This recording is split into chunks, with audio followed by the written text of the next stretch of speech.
berpandangan dalam isu ini, isu persekitaran, keresahan rakyat berbagai kaum di sekitar kawasan baru itu harus diberi perhatian.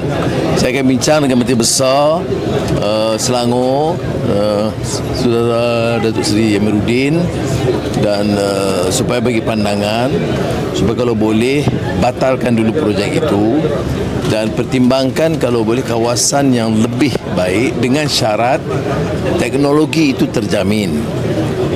Kalau teknologi terbaik tapi di kawasan yang menimbulkan keresahan itu tentunya tidak wajar diteruskan. Keduanya, pilihan kita kadang-kadang bangunkan di tempat yang sama yang ada ternakan dengan syarat yang ketat tentang teknologi baru.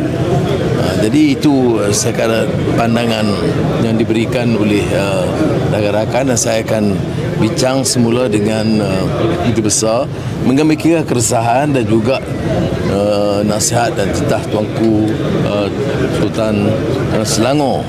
Ternakan khinzir lebih lagi itu masalah pencemaran yang sangat berat.